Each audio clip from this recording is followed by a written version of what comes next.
Hi, and welcome to another marketing tip. I've got Sharon Francisco with me. How are you doing, Sharon? I'm doing fantastically. Thanks, Matt. It's good to Awesome. be here. Well, yeah, cool. Tell us a little bit about yourself and what you do. So I help bookkeepers get income freedom and scale in their businesses. So a lot of bookkeepers start off as, kitchen table bookkeepers and sometimes just a side gig. And I really want to educate as many bookkeepers globally that this can be a really significant business that they can grow and scale and not be a slave to it, most importantly. So a lot of bookkeepers take their laptops with them on holidays. And my goal in life is to help bookkeepers scale their businesses, build financial independence, and take holidays every year without their laptops to enjoy their life. I like that.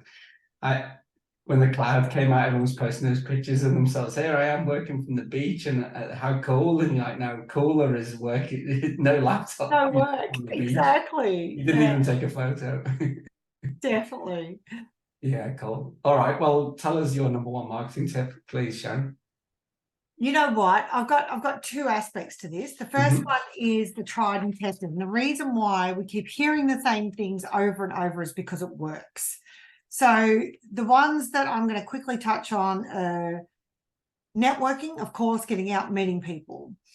Next one is making sure that if there's, and this is definitely how I built a bookkeeping business from one bookkeeper to 12 to what we call black belt, which is between 700 and a million.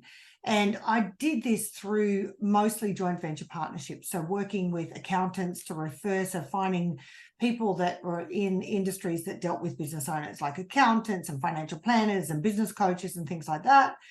And then, of course, where I really sort of got my success in that business is where I niched into a business that I knew very well. I used to work for a company. It was a franchising company. And I took about 6 or 8 months of working with those senior management team.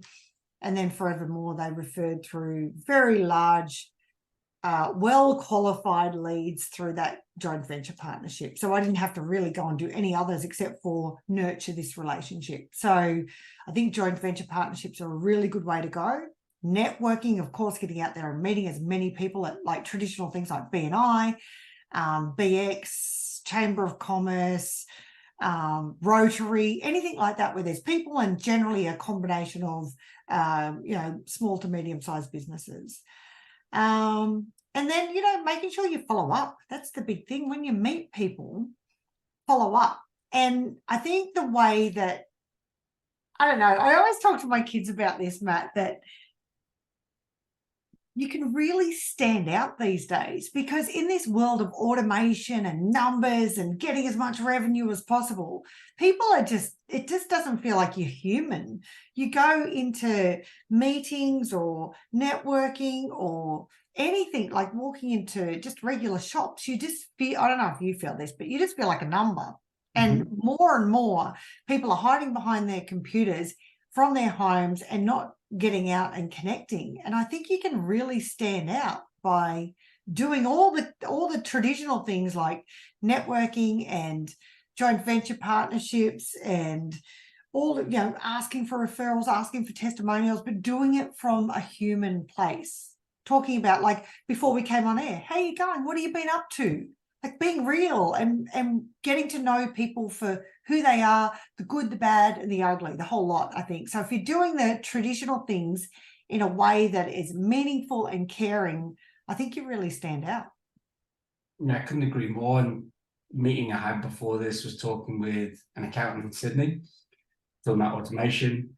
And I was just saying, I think people automate the wrong things, and they do it for the wrong reason. And obviously you want to save time, but the reason I think you should be saving the time is so you can do all the things that you're talking about. So not trying to automate meetings and sales, do more of that stuff, get out from behind your computer, like you say, more automation buys you that time. That's how I see it anyway, but treat people like humans. And yeah, no one wants to be in an automation. I guess that's what I always say to my team. No one's ever asked to be in a drip email sequence or anything like that.